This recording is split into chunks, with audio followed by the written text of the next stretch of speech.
he's Good guy. yeah, he's a great guy, and he's really good at what he does.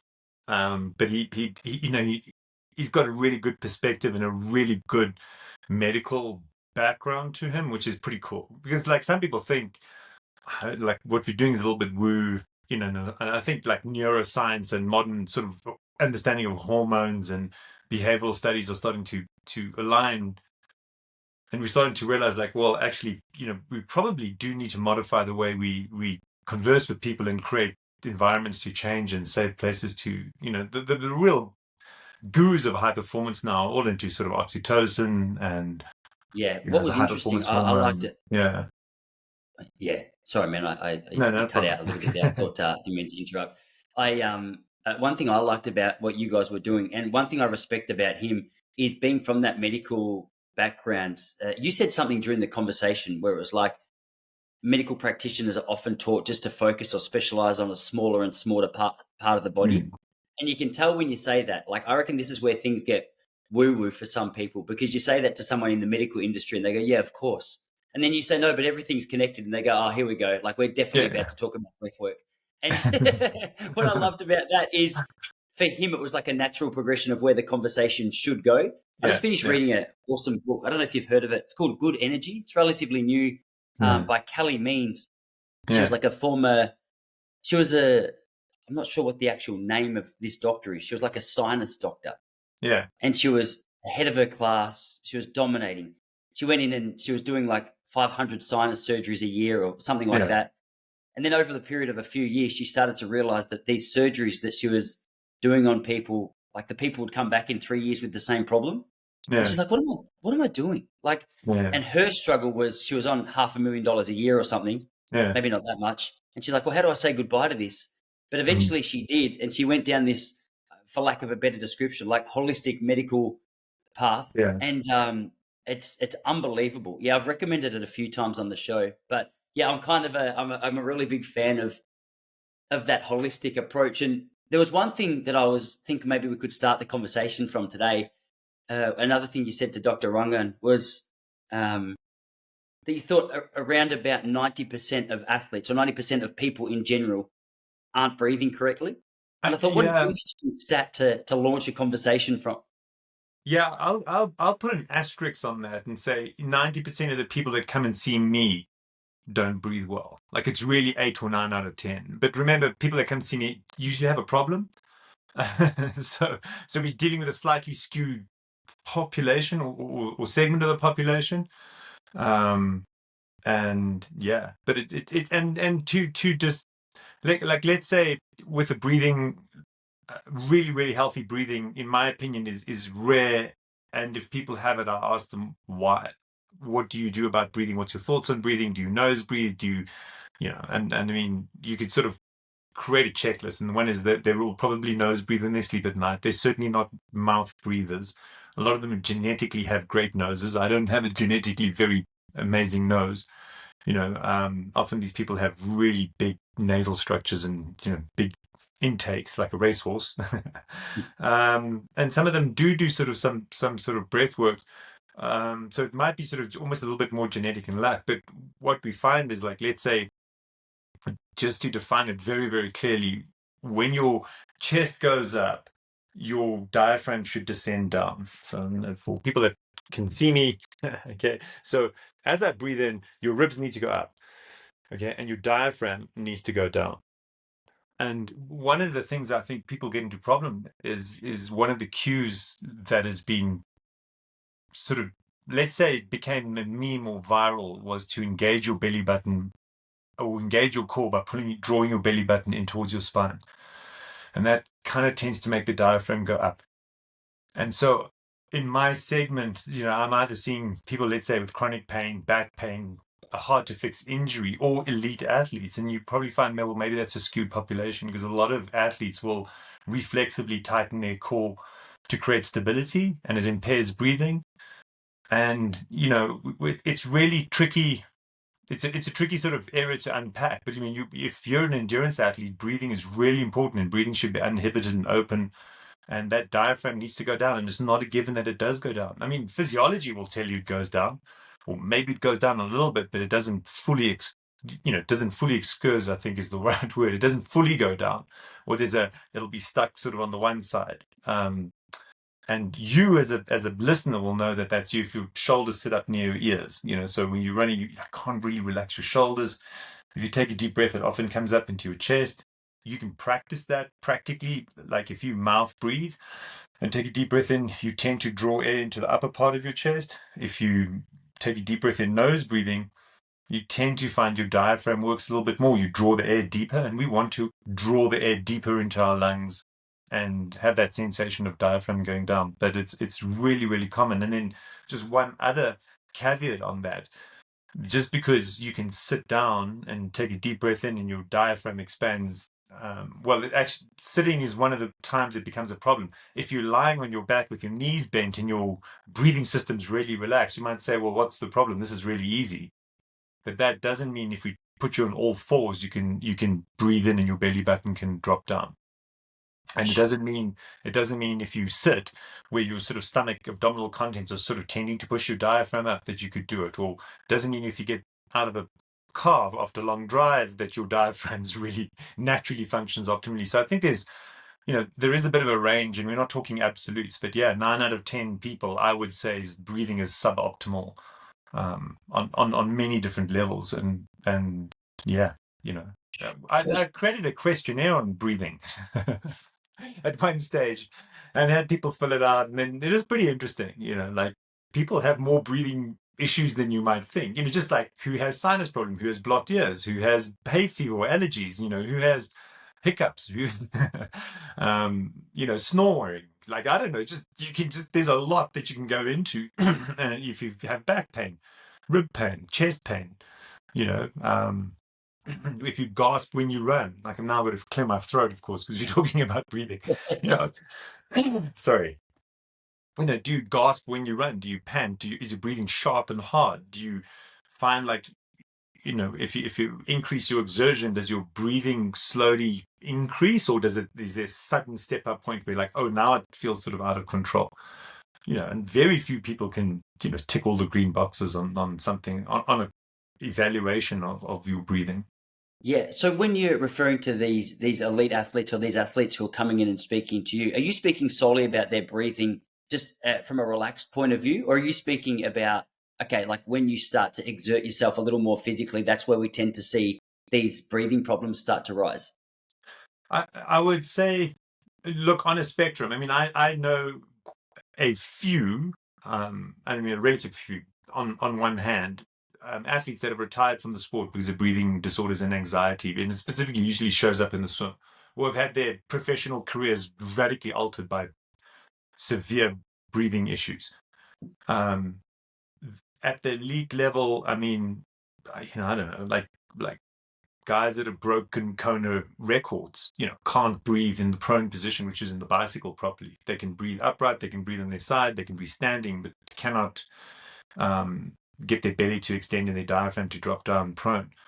So at a world, and then with COVID as well, is a lot of people, I think, just from anxiety and tension, ended up with stuck breathing patterns or residual stuck breathing patterns. When COVID hit and everything shut down, we weren't allowed to see people. I must have seen about 30 people on Zoom, all of them with sudden onset back pain, and all of them were breathing related.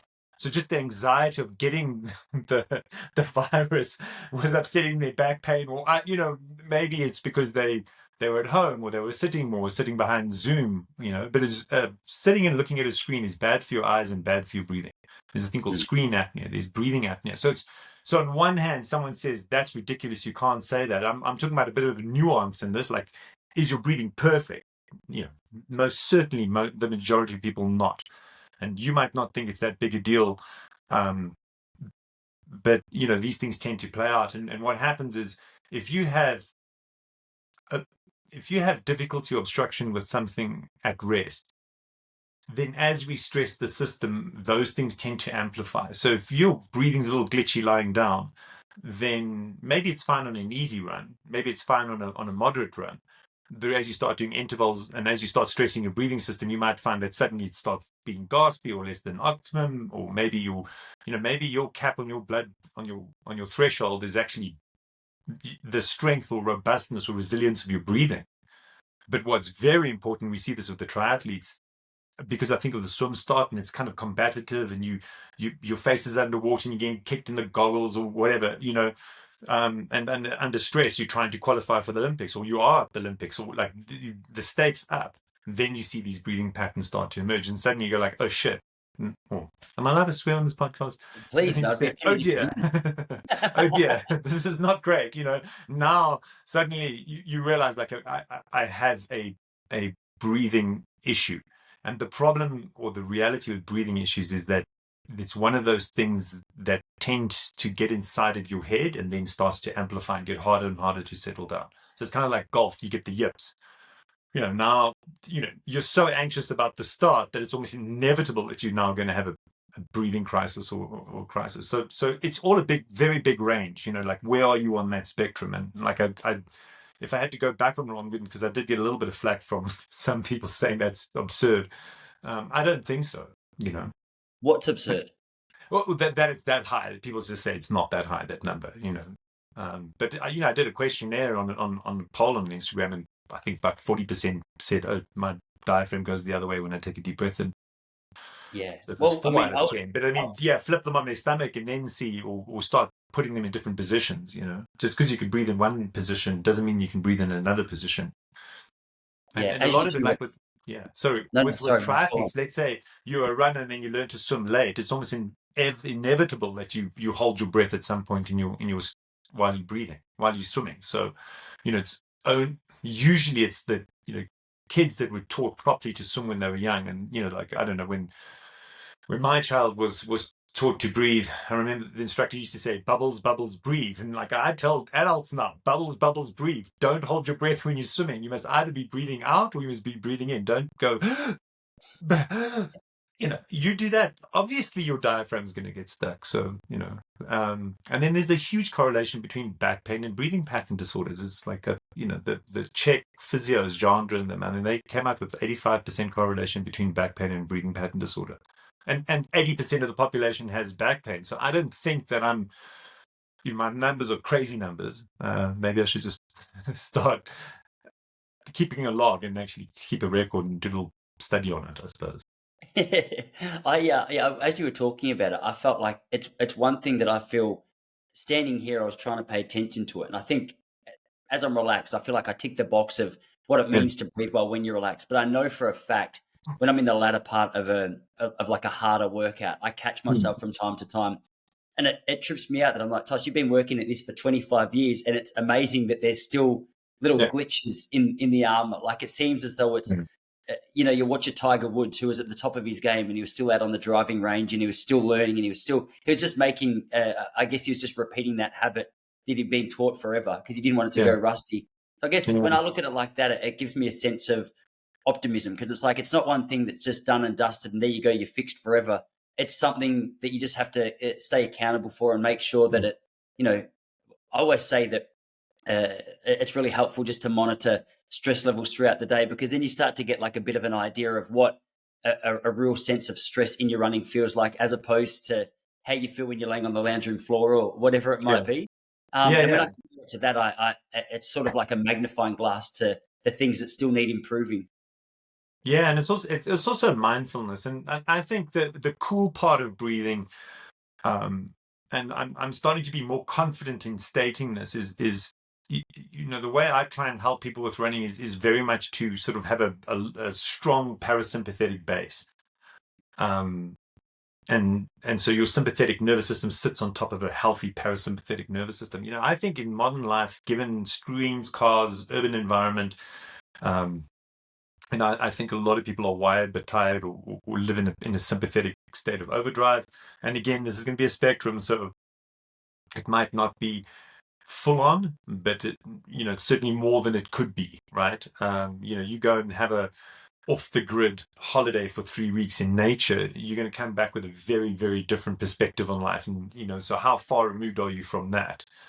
But more and more like it going back to alternative health, when someone starts talking about like everything works together and it's a system, and we're talking about specialization and generalization, one is just as a David Epstein wrote a book, I think it's called Range was the book. Yeah. One of his books is about specialists actually get worse at what they do the more they specialize, and it's better to be a generalist. Like, so that's his book. Don't don't shoot the messenger. But I personally, and I think one of the frustrations with woo, okay, or alternative medicine is that often it's not that effective, or it's there because modern medicine's not providing you with a solution. So now you're looking elsewhere. I can tell you, like, I don't play around with things that really don't move the needle and that aren't very, very effective. I just don't. But what happens is to have agency in that space, like you can't teach a drowning person to swim. You just, that's not the time. You rescue them, get them on land, get them to calm down.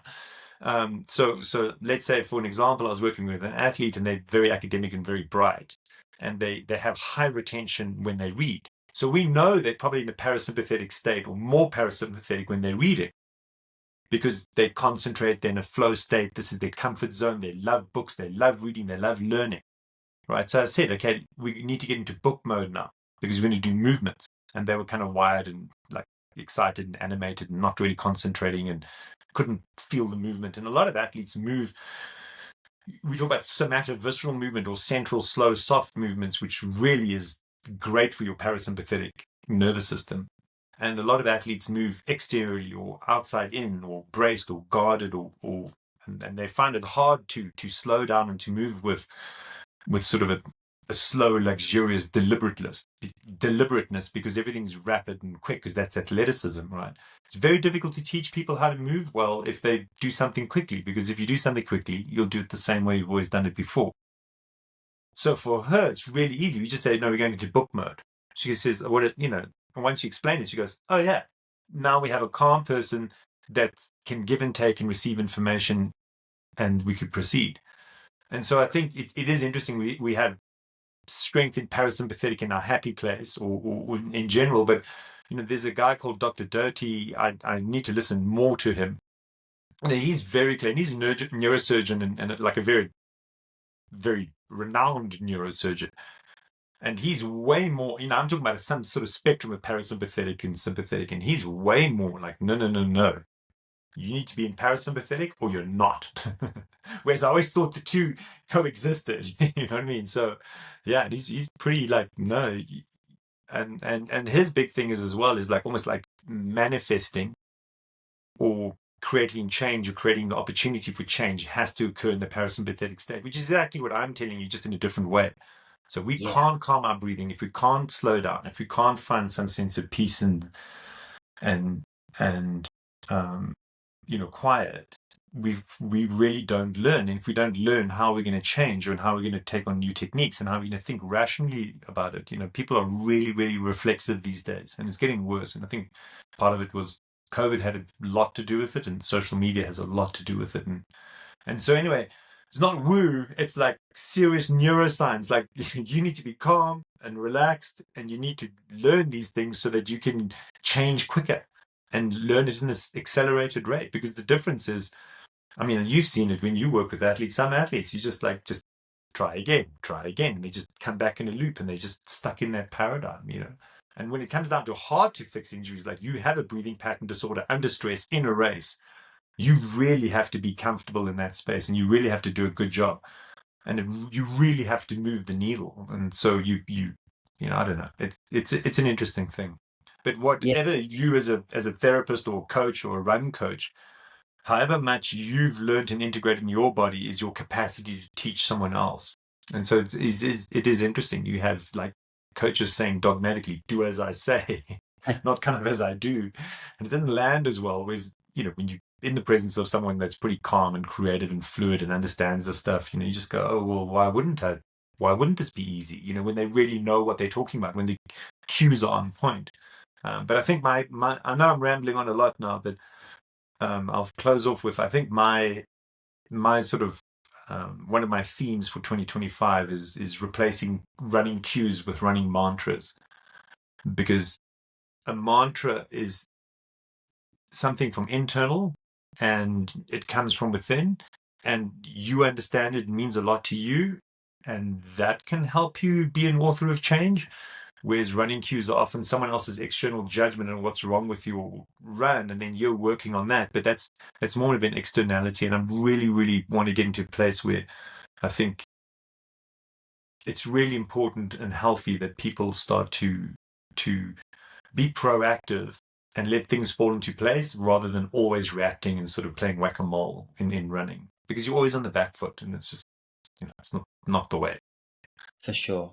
There's one thing that I notice a lot, and I'm guilty of this from time to time. It's you get very caught up on, okay, like do this with your left arm. Does that feel good? Cool. Yeah, Let's keep doing that. yeah, When running's obviously it's so much more than just technique and so much more than just the way you move from the outside. Like yeah. it's almost like an internal expression through your running motion. One thing I heard you say, which was so interesting, and I'd never actually even thought about this, but Rangan asked, do you feel like you can understand a person's personality through the way they run? Yeah. And you said yes. And I thought, man, that's so interesting. And I started to, have a look through some of the athletes that I know. And I mean, I've been running for a long time now, so I feel like I can definitely understand that connection. But I'd love to hear you talk more about that. But a funny story before we do, speaking of unhelpful advice, I can't remember if I Yeah, told you this last time. My wife and I used to do sprints together. It was just like a yeah, weekly routine. yeah, She slowed down a little bit in terms of her sprint routine since we've had a couple of young kids. yeah. But we were at a running track once, and she was always self-conscious about the way she looked when she Yeah. runs. And so we went out and said, "Babe, don't worry. No one's thinking about you. Everyone's thinking about themselves. Let's just get out and sprint." And one of the local coaches, after we finished this, we did like 4 times 80-meter sprints. Yeah, yeah. This guy with such boldness came up to my wife after her final sprint, and he goes to her, "Hey, next time you sprint, I want you to think deer, not buffalo." And Jesse was like, "I wasn't thinking buffalo." What are you doing? And like every time we go for a run now, like whenever she starts to get tired, I'm like, "Come on, babe, deer, not buffalo. Like we've got to focus now." And it's just, Yeah. I reckon that could have been the trigger point for her never wanting to sprint in public Yeah. again, because she's obviously like she's a pretty petite young chick who's already self conscious, and now some bloke saying you look like you're thinking about buffaloes. Yeah. Yeah. I mean, there's a lot to unpack there. You can start thinking about. Yeah, but that's again, that's in someone's external judgment and with the best of intentions trying to help. But I mean, your wife's going through a rough patch, the wrong day at the wrong time, and that is not going to land well and can have massive consequences. But we don't know that. It's extraordinary. My wife, she was an Olympian, made Olympic final, sort of captained the South African athletics team at the Olympics, won basically every single middle distance to long distance national championship there was to win. So very accomplished runner, right? And ran largely injury free, right? So really good runner. The thing that was the catalyst for her to running was a teacher told her, "You'll never make it as a runner." Huh. And so it was, it wasn't motivation. It wasn't saying something cool. It's like, and getting back to this change and why it's so important to change and authentically change is like, I mean, there's a great book by Robert Sapolsky called Determined. And he talks about you don't have free will. And I think once you read a book like that, you start to realize like it's extraordinarily hard to change for the better, or and like he has that phrase in there. He says, you're either going to become your parents or the opposite of your parents, but you didn't have a choice in the matter. One is inevitable and the other one's a reaction. Neither of them are a choice, and I think, there we go with my wife. It's like you don't know how that cue is going to land. Yeah, but it's interesting, but I led cues are you. I led you. reactive. Yeah, I Yeah. led you down a wild path there. I think originally, before I started trying to tell you a funny story, I was keen to hear your thoughts on just that expression of a person's personality through the way they move. Yeah. So I advise you that you do that. Is you can mimic people. So there's two movement explorations that you can do. One is you can see someone in public and you can mirror their gait. So copy what they're doing. Okay. If they have something pretty noticeable, like let's say they've got a hitch in their walk when they walk, then walk like that and then feel like, how does it make me feel? What's tight? What's not tight? What moves? And you can play like a game like that, right? So that's from a purely sort of physical or mechanical point of view. And also you can play the game of postures. So I can just like collapse my chair, slump in the chair, and just sigh. And if I stay like this long enough, I'm going to be low energy, and after a while, I'm probably going to be depressed. Or I could sit up and open up my chest and take a deep breath and look around, and pretty much I'll probably start feeling pretty inspired. Or so you can play those games. You can clench your fists and stand in front of a mirror and look at yourself, and you'll start to realize I'm getting angry. You can stand in front of a complete stranger and you can literally open up your heart, and you can both open up your heart at each other, and you can literally have a sensation of sort of falling in love or strong affection for that person. So we very, very motion and emotion's the same, or e-posture, but because we're so animated, we call it emotion, not e-posture, right? So you can play around with those games, and it's pretty extraordinary what comes up. And there's medically now they've done sort of imaging and scan, and they can actually measure where the blood goes with strong emotions. And one of my big ones is that I think I bump up a lot with is specifically also with females and pelvic floor injuries is shame. You decrease blood flow to the pelvis. Okay. And these all these, I mean, I wish someone would write a really good book on this. Maybe that's what I'd write a book on if I wrote a book, is all these things. Like a king will make you kneel before them because you powerless. You can't jump up. You can't do anything. You don't have your feet. You're not on your feet, right? And kings and queens wear a crown, which gives you a long regal neck, and it gives you a sense of authority. And this is my regal posture, right? And so we can, all of these things that are when you see them or think about them are so obvious and so oh wow, of course that's how it works. But we've forgotten that. And it's extraordinary. And I don't, it's just not taught in phys ed, or it's not taught at your level 2 master's running certificate. Like, hey, how you cue that person makes a difference to how they feel and how they see the world. And for me at the moment, like, I'm done with reactive. I think if you've had trauma, and I think the world's a pretty traumatic place, like just generationally, 2 world wars last year. There's a lot of trauma. Shit happens. I really think people are often in a victim mode and often are more reactive than they should be. From a common sense point of view, if you want to be effective as a run or movement coach, you really do need to people get out of reactive mode and into proactive mode, or you really need to get them in a parasympathetic mode. Otherwise, I think you're being inefficient at what you're doing. Like, there's no doubt in my mind. I won't even try and do movement coaching or cueing with someone that's in a reactive state of mind. It's just come back another day, try it again, or get them out of it. There's no point. They're likely to focus on the wrong thing, internalize the wrong thing, and you're not likely to see change. So from my point, it's just off the table. But I really do think that, for me, we want to acknowledge the person, who they are, how they feel, make them feel really, really comfortable, make them feel like they're in a safe, secure environment. And I really want to get out of reactive drills and reactivity, because it needs to be proactive.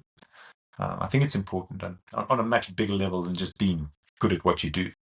Yeah. And so if you're working with someone for the first time and you don't have the background knowledge that when they're sitting down reading the book, they're in the best state for taking on new Yeah. knowledge or taking on new movement, where does that process begin? Is that something that you just sort of ask a heap of questions and figure out where they're relaxed? Because I always noticed that with my own running. Yeah. I've said this before, but the day I ran my 3K PB, I Yeah. remember, I don't know why I was so relaxed, but I remember like on the start line, I was like, I'm not getting down in start position. I'm just standing there. I was acting like I just didn't care. And there Yeah. was, like, to your point about standing in front of the mirror and being like, oh, I'm so angry. There was like such a sense of ease that came with that mindset of, I really don't care how this goes today. Yeah. And it was like, how do you fail? Because if you actually genuinely believe that to a certain point, then you're obviously going to be running pretty tension free, because the outcome isn't the end of your life or Yeah. anything like that. And I remember just running around and being like, oh, I felt loose, I felt free, and I beat my best time by like 8 seconds. Yeah. And I was like, okay, there's something in that. And so I reckon for like the last few years of my competitive running career, every time I was at the start line, I was just, you can't see my whole body, but I was just standing there with my hands on my hips, which must have looked so strange. But yeah, based on that first experience, it worked. Whereas the flip side of that is if I ever go for a race or a run after my wife and I have had an argument, I'm terrible at running. I Yeah. can't seem to get over it. I had a friend, Cale Simons, who before every 1500, and he was a good runner too. He ran like Yeah. Yeah. 3:43 when he was quite young. But Yeah. before every 1500, he'd be like grunting and getting himself so angry before the Yeah. Yeah. race. Yeah. And I looked at that and I was like, I would start to get anxious and feel stressed and be like, what is he doing? Like, this is bullshit. That's the opposite of. So Yeah. it's such a broad spectrum of the way people seem to respond Yeah. to, or seem to perform, I guess is what I'm trying to Yeah. say. Yeah. Well, you kind of asked the question, how do I know? If for generally people, people know where their happy place is, or they know where they feel safe and secure, and you can take them back to that.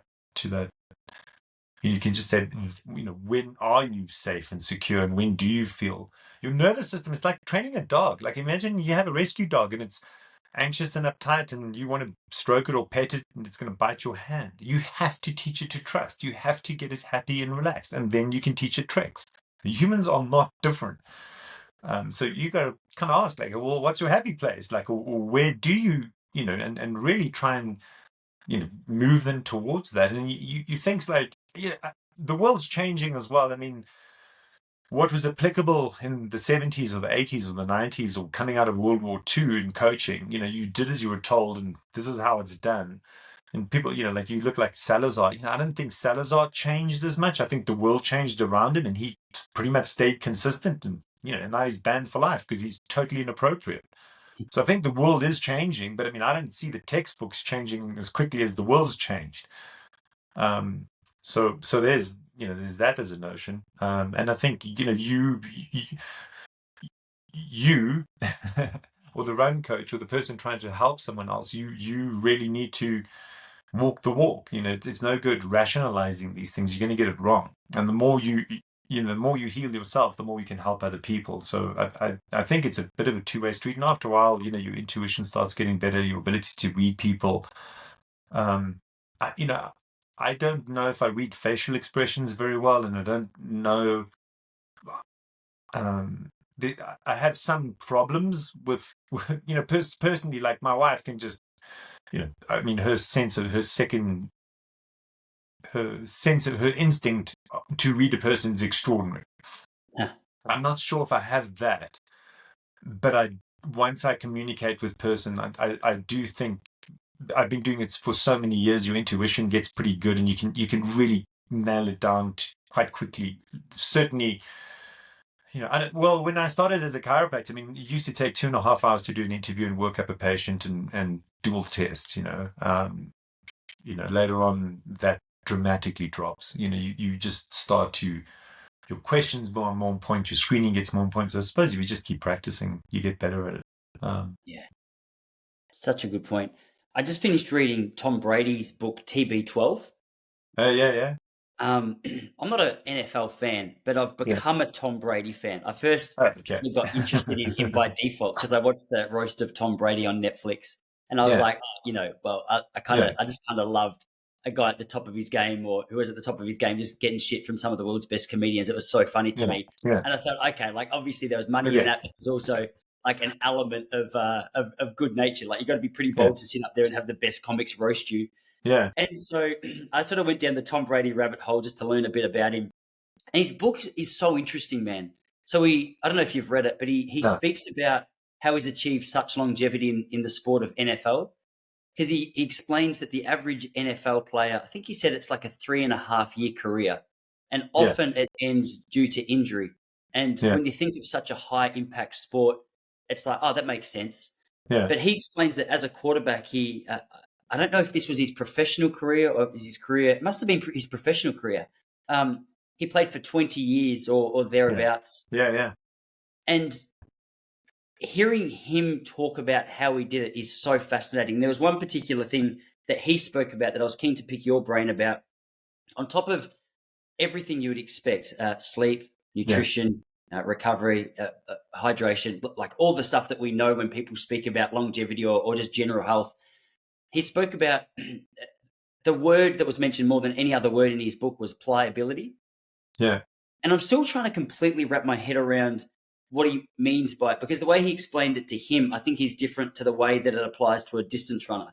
But when Yeah. he was speaking about pliability, what he was saying that pre and post every session, every game that he does, he works with a particular, I don't know what, like maybe a chiropractor, masseuse, Yeah. it's Yeah. something in that realm. Yeah. And this guy like will get his elbow into certain parts of his body and just go over and over, and he's contracting and releasing his muscle as he Yeah. does it.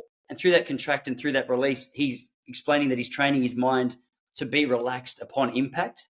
Yeah. And he said that so many of the issues that come up in players' lives or players' careers is they'll take a knock, their body wasn't ready for the impact, and as a result, it doesn't know how to dissipate that force, Yeah. doesn't know how to deal with it. Yeah. Whereas him, he says, now I've trained myself, I get hit hard, my muscle fully absorbs it, fully deals with the impact, and Yeah. then we just play on. Yeah. And I thought, man, that's such an interesting take, because I noticed in the world of distance running, and something that I've had a little experience with, is as you get older, whether it's due to a lack of movement, or maybe he explains potentially an over focus on things like strength routines in the gym. He no longer lifts weights as he used to. He Yeah. just does like essentially band work. Yeah. And I couldn't help thinking about how this applies to running, because I've had a couple of calf issues over the last couple of years that Yeah. I've been trying to navigate my way through. And Yeah. part of that, I think, was just I've been away for a long time and came back with too much passion, and I was just excited. And I went bang. I trained Yeah. like I Yeah. did in 2014 before I'd ever had an injury, and my Yeah. body was like, "No, this isn't happening for a while." Yeah. Um, but this pliability factor, I wanted to pick your brain about, because it's something I've never actually heard spoken about in the world of endurance sports. But we do know that as you get older, your muscles, I guess, become a little more rigid if you're not focused on Yeah. it, and Well, its you don't have ability to. to deal with force is obviously hampered. Yeah, totally. Well, so tension, I think people conflate tension and strength. Okay. And tension is the enemy of strength. It's, to be strong and quick and reactive, you need to have very little tension in the muscle. I mean, it needs to be tone. You can't just be a low tone human being with, but for like sprinters, the best sprinters in the world will spend their entire life learning how to be relaxed and sprint relaxed and take the tension out of their body. A boxer will shake out their arms because if they're rigid or have tone, their reactions are slower, so they can't move out the way of the fist and they can't punch hard. It's extraordinary. Here in the United States, the verbiage and the vernacular is, or the cultural narrative is, tension is good, and elite athletes have elite athlete tendon stiffness, and people are cued to tighten your ankles or stiffen your foot or lock your foot or decrease your ground contact time. And that's all very well, but you have to release tension, and a tissue that is relaxed has adequate blood supply, and total muscle has to have full range. A really good example of this is pelvic floor. For most people, for females particularly listening to this, if you have sort of pelvic floor issues, it's because you don't have range of contraction of that pelvic floor muscle, and generally speaking, it's held too tight with chronic tension, and then it becomes dysfunctional. There's just millions of examples. So for me, strength, I think people put a lot of it. We talk about being reactive. You're putting a reactive, guarded, tense nature, or you, in your mind, like intent is everything. It's so, so, so important, the intent behind an activity. So if you, on a superficial level, or on one level, you can say, okay, I'm going to go do strength training, and that helps with injuries, and you can't go wrong with strong, and that's bandied about all the time. But what you can't do is you can't have poor technique and then slap strength on it and then hope to have a positive outcome, because probably you now have with great power comes great responsibility, right? So now you have more strength with which to move badly. We understand in a car with a bigger engine with poor alignment, it's a worse outcome. It's not a better outcome. So strength obviously needs coordination and timing. You talk to people that lift heavy hypertrophically in gyms, so they want to look big, and they, like Arnold Schwarzenegger, let's say. Well, Arnold Schwarzenegger was extraordinarily flexible, so I don't know how he did it. But, a lot of people that train in gym get bound up and tight and have rigidity in their muscles and aren't pliable, and they can't jump. You go and ask a good bodybuilder to jump, they can't get this high off the floor because they have, so that pliability and elasticity is not there. And another way of thinking about it is like, what's the definition of fragility? fragility is like a porcelain cup. It can't handle extreme change in temperature. You can't grip it from the sideways. Robustness is flexibility or durability. And, we are 70% water, give or take. And we're supposed to be pliable and fluid. And we run better. We certainly swim better. And it's really, really important for health. And tendons that have chronic tension in them, you tend to decrease the blood flow in them. And it's like, obviously, you've got a tendon under constant tension with poor blood flow. And I mean, how could that be healthy? But it's just not. I think it's because it's different lenses. So sometimes I'll look at someone and I'll say, okay, I'm going to put my nerve lens on, and then we're going to look at them and say, like, what's the nervous system doing? What are there nerve root entrapments, and we'll glide and slide nerves, and you're almost like looking at a Rubik's cube, right? From the one side is nerves, right? Turn it. What's the fascia system look like? Turn it. What does your muscles look like? If you're assessing muscles, for most people, they're only interested if they're strong or weak.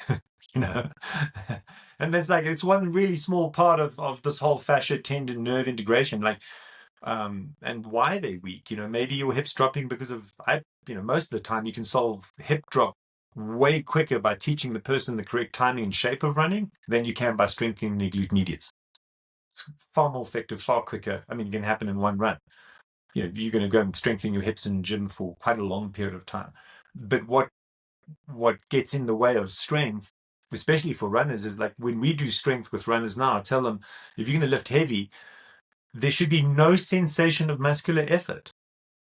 Okay, and you got to rest. It's a neural response. We're going way deeper than just the muscle. So if you're going to do heavy hex bar lift and you're going to do 4 sets of 4, you're going to rest 2-3 minutes in between.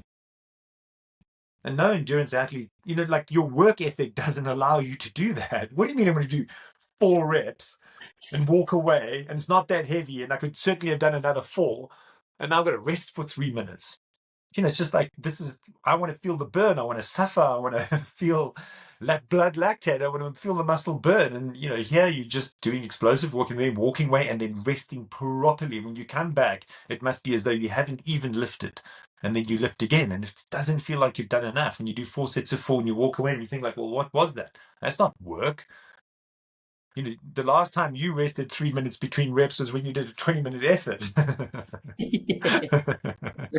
And so I think, in the vernacular and the intent, it is extraordinary. And I worked in downhill mountain biking, and then you think these guys are going to be tight to hold the bike. They've got to be loose. They've got to be relaxed. They've got to be fluid. They've got to soak up the terrain.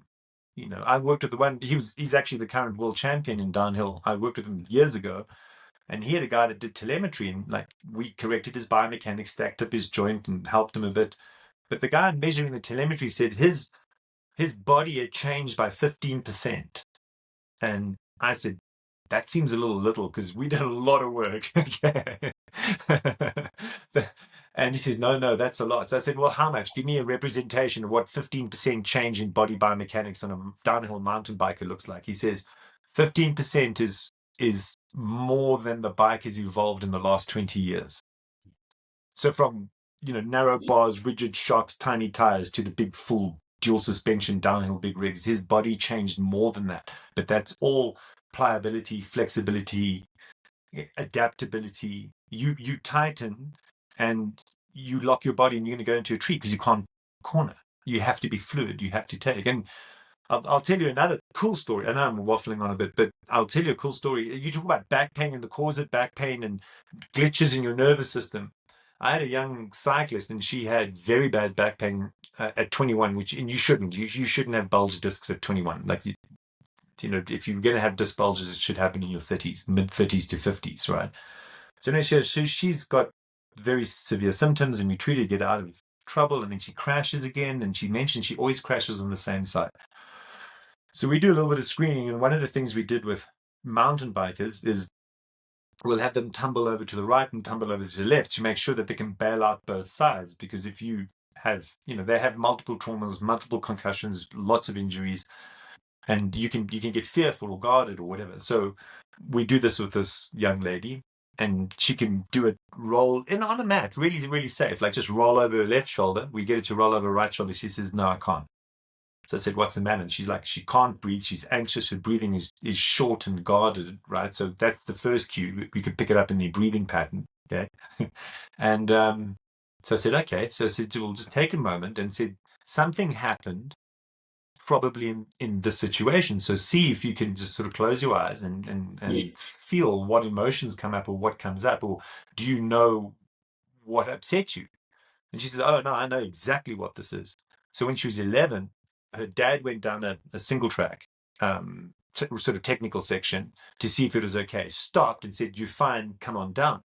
So she came down, made the section, was super happy, but didn't slow down quick enough and dropped her shoulder and her right, and impacted her father, okay, and knocked him backwards, and he nearly fell down a 100-meter drop off and nearly died. Like he really did. He like had to grab on the branch and he was holding on, and she nearly killed him when he was 11.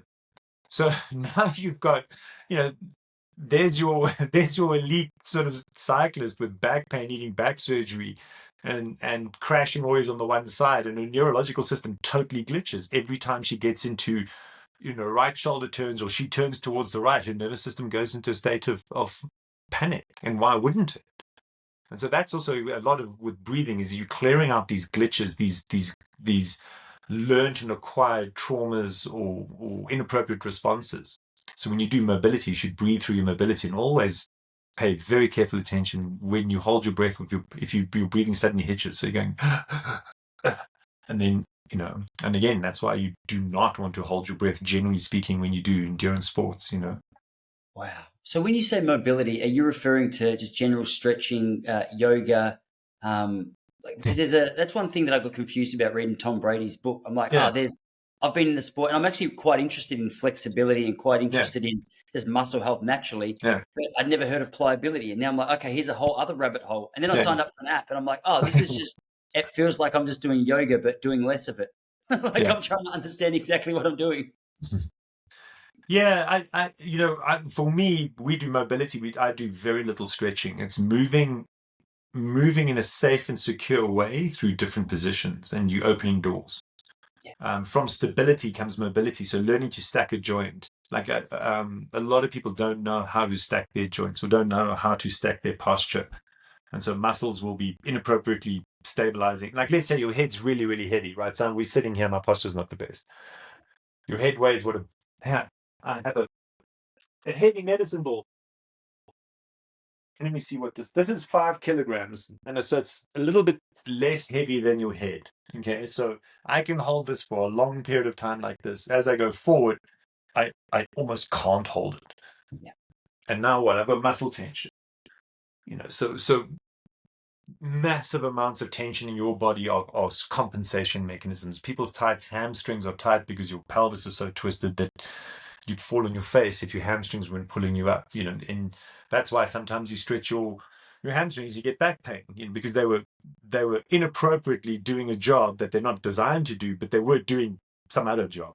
So a lot of flexibility, from my perspective, comes from, if you use a muscle as it was designed to be used, and it has an appropriate relationship with the joints and the bones around it, you tend to have appropriate flexibility. And good luck trying to stretch that out. Steve Magnus, interestingly enough, was talking about he couldn't pass the reach and sit and reach test for his hamstrings, and talking about, like, elite athletes are often not that flexible. If you overuse your hamstrings, they're often not very flexible. We see massive change. I'm all about hip extension based gait. You teach someone how to extend from the hip and fire the hip before the hamstring and use the hamstring as a spring, like, people's range of motion massively improves. And you can just run your hamstrings long. If you're walking backwards, your hamstring length, your flexibility will massively improve. So, a lot of flexibility for me is, I'd rather teach a person to fish than feed them with fish. You know what I mean? Like, so if they can go, oh, hang on a minute, when I move like this, I'm more flexible. That for me is a big win, rather than saying your hamstrings are tight and it's causing problems and you need to stretch your hamstrings. Like, and this interplay, I can just tell everyone, like, your pupil dilation, the muscles at the back of your neck, Yeah, and the muscles at the back of your neck and the lower back and your hamstrings are all linked. And breathing screens hamstrings. It's they're very, very linked. You can do eye exercise. You can bend forward and try and touch your toes and see how flexible you are, and then do eye exercises and try it again, and you'll be more flexible. And so, Or what you did you could say? roll your foot Breathing, with a so breathing. What was the middle word? breathing, eye pupil constriction, and so if you stare at there's a thing called screen or email apnea. Uh-huh. Okay, so you hold your breath when you get a message. You hold your breath when you read an email. Um, Staring at a screen, your pupils don't change. Your pupil is fixed and dilated. It doesn't change. And then your eye muscles don't work because I'm just staring at the screen. I'm looking at you. If I was in nature, I'd have looked far, close, near, looked for the rustle in the bush, tracked a bird, looked at the Yeah, clouds.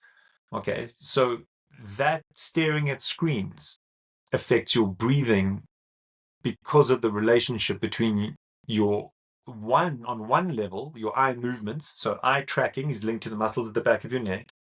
So if a ball were to come past me, I'm going to follow it with my eyes. My head moves, and so the muscles at the base of your occiput are linked strongly to your eyes because of this movement. Wherever my eyes go, my head goes, right. So when you stare at a screen, you start getting upper cervical tension. You have decreased range of motion at the back of your neck. If your back of your neck's locked, your lower back's locked. If your lower back's locked, your hamstrings are locked. And it works the other way around too. It's bidirectional. And people with, we talked about breathing restrictions and disability. Tight hamstrings affect your breathing. You can try this. You just sit on the floor with your legs straight out in front of you and take a deep breath. It's very, very difficult to breathe, and you won't be able to get your arms over up above your head properly. Whereas if you tall kneeled, so you kneel and there's no tension in your hamstrings, your chest will open up. It totally changes the dynamics of your chest. So anyway, you play around with these sort of games, and then you go like, oh, okay, well, there's a deeper layer. I mean, that's one of the things I tell athletes. I said, like, the problem is you're trying to play a game and you don't know the rules, and I'm going to help explain the rules to you. You know what I mean? Like, you don't go play football with Tom Brady and you don't understand the rules. It's going to be bad. Okay. So, so the trick is to try and explain the rules and for people to have a sense of understanding and curiosity about their body and start to realize like it's not, and again, getting you out of reactive mode, and becoming more proactive and doing the right things, and things tend to fall into place. yeah. I heard you say we touched on breathing, touched on backwards walking very briefly just Hmm. then. We spoke about the backwards walking a little more in our last episode, but I'm keen to just pick your brain on something else I heard you say, because you gave out like a public disclosure announcement to say, hey, if you breathe well and walk backwards, your life is going to change. Yeah. And I was like, that sounds like something I'm interested in doing. But Yeah. what is it specifically that that's doing, and why is your life going to change through those two really simple practices? Because it's how do I say this simply? So if you did like from a um as explained by a neurologist, right? If you do visualization or manifestation from a neuroscience point of view, and I mean I need to take notes and then I can explain it sort of on a better detail, the different pathways that happen. But there's a very, very distinct reason if you want to change your habits of why visualization and mantras actually do work. I mean, it's not just woo, right? So generally speaking, they'll agree you need to be in a parasympathetic state, and then you visualize or you have a mantra or you have a manifestation. So you got to choose what you want to manifest in life. Um, Generally speaking, not things.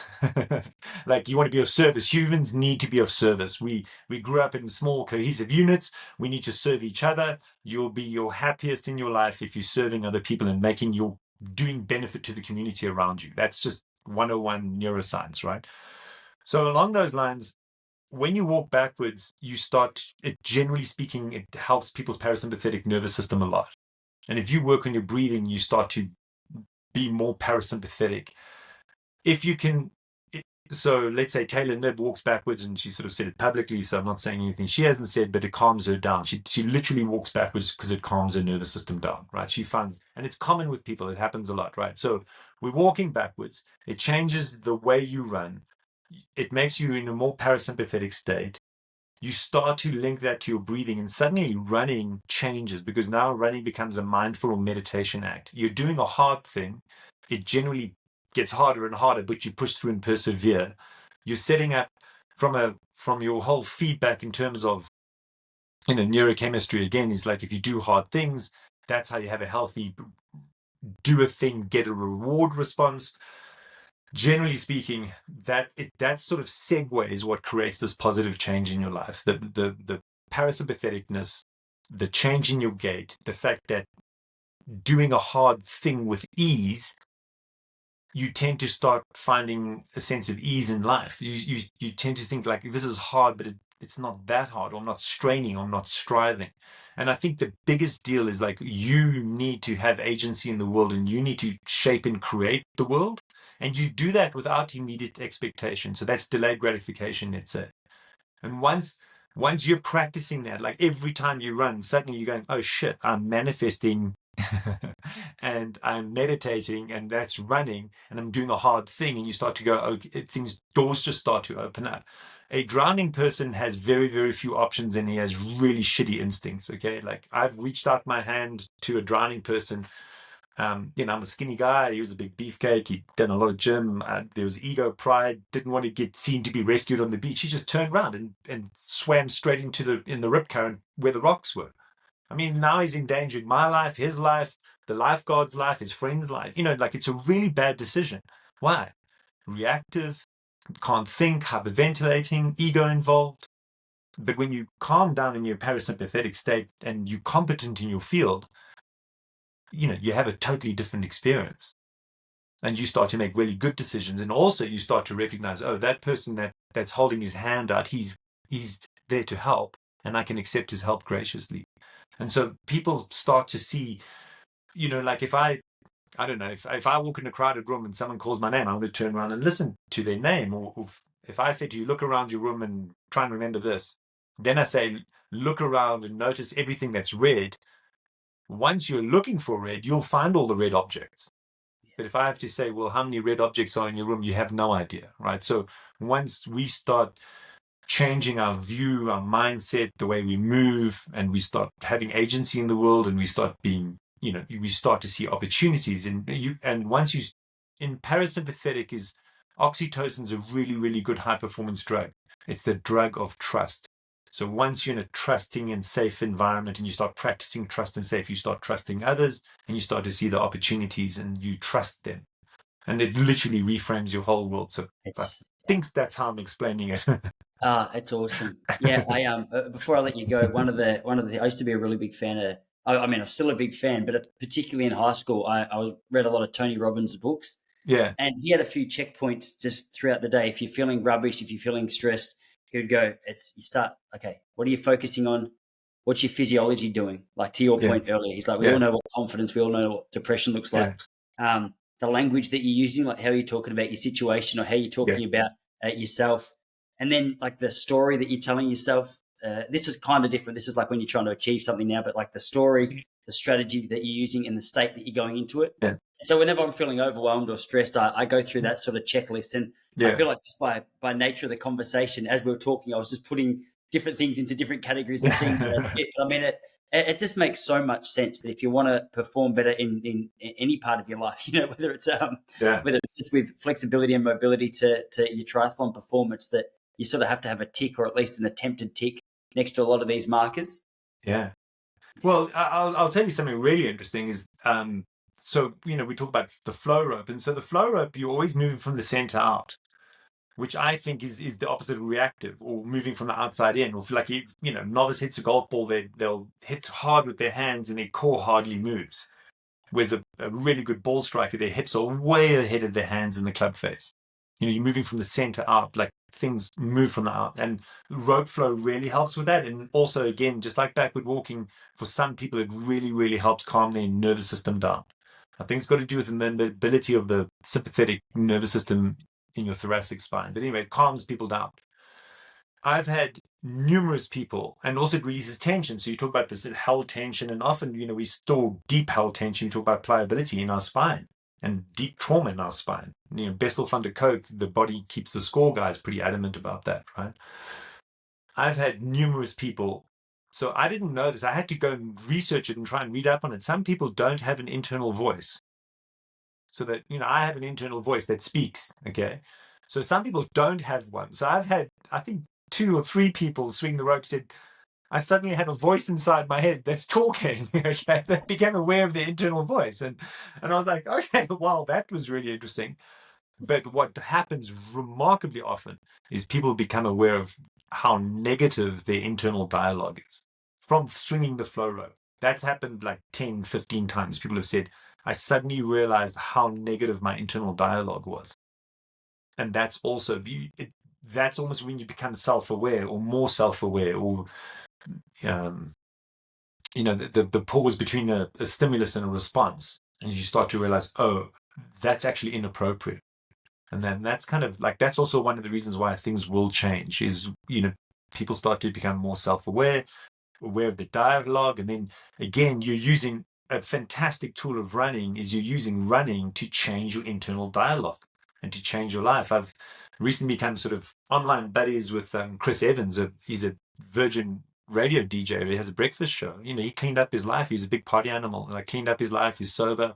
Running totally, totally changed his life. And it is such a powerful agent for so many people because, again, you're practicing a very, very powerful form of manifestation and mindfulness if you choose for it to be that vehicle. Yeah. But some people aren't. The problem is some people are running to burn calories, running away from their problems, running to punish themselves. My really good friends back in the day, I used to coach them, cycling, and I say, okay, we're going to have 2 weeks, like 1 week rest. You've got to get off that bicycle for at least 1 week. And they came and pulled me aside and they said, Lawrence, we can't. We'll go ride the back routes and no one's going to see us riding. And I said, but come on, guys, just 1 week. And they said, it's the bottle or the bike. Oh, You know what I mean? So yeah, trying to reframe, and it takes time, and it takes perseverance, and it takes persistence, but trying to reframe and realize that running is a very, very powerful form of self-help, of self-growth, and learning to love and trust yourself and say you are enough and I have enough. And because from that sense of self-love and self-trust, you can learn and you can project and pay it forward and be of service to others. And then suddenly doors start to open and things start flowing towards your life. So there's the woo. But it's backed in neuroscience. Okay. I love it, man. I love it. Dude, you've been busy the last couple of weeks. I've seen you jet setting all around the world. Yeah. Can you plant your feet for a couple of weeks now, or what's the Oh, next thing look like for you? I'm trying to. I was wiped out when I came back from New Zealand. I really was. I was just so tired, and I really need a bit of downtime. My sort of energy levels have switched up, and I manifested and said, well, I'm not going to travel that much, but I'm going to Dubai next week, or in 10 days' time. Work with a triathlete and a sheikh.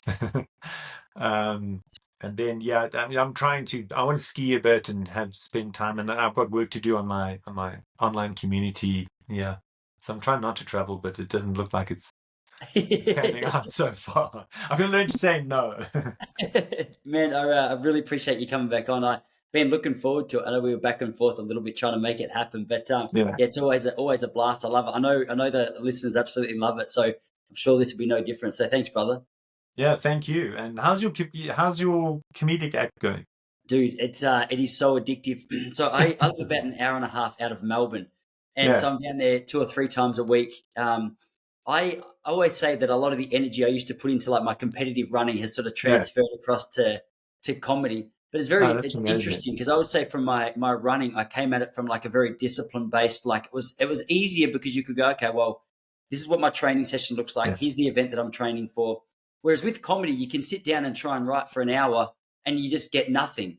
And yeah, then you can be in the car and a car will come across in front of me and I go, that guy looked funny. And then 7 ideas pop into your head. yeah. And so I kind of love that balance of discipline and being open to that creative voice, which just seems to pipe up Nice. from time to time. So yeah, I listen a lot to Yeah, Rick Rubin, sorry, because he yeah, seems to yeah, have a lot to say about that yeah, unique balance between discipline and just openness. And yeah. yeah, there's so dude. The best way I can explain it is whether you absolutely kill or whether you absolutely bomb, you can never allow that to be your last gig because No, it's just it's yeah, either your ego's just off and away and you're like, how good am I at this, or I Yeah. can't let that be my last gig. That was horrific. Yeah, but that's in everything in life. I think it's just, it's amplified in what you do, but that's the same for running. You can't Yeah, let your results. Seeing people win a gold medal and just being in sort of near catatonic depression because they thought that that thing was going to sort all their problems in their life out, and a lot of people to be quite frank, are running away from their problems. Or running towards. They think like, oh, and no, we have to live in the now, and we have to. There's only now. Nothing in the future is going to make your life better, yeah, and like that's why we talk about mastery, not medals, and you have to just express yourself and let the chips fall where they may. Like, it's so it's true hard, but it's the path of courage. for sure. Cool, Yeah, man. it's Well, that's funny. awesome. Yeah, man. No, I love it. I'm really obsessed. I've got plans actually. I've got family in America, so I'm pretty keen to get over there. And that's Austin seems to be a great scene for it right now. Yeah, Just yeah. with so many of the big comics who moved away from LA during COVID have gone there and set up a cool scene. So I'm pretty keen to get over there and just see what it's all about, man. Oh, that'll be amazing. Okay. Anyway, Well, I yeah. look forward to watching your progress. Thanks, brother. Yeah, yeah. I'll Okay. start tagging you in some clips. All Yeah, dude. I'm pumped. right, Okay. brother. Thanks again, man. Take care. Bye.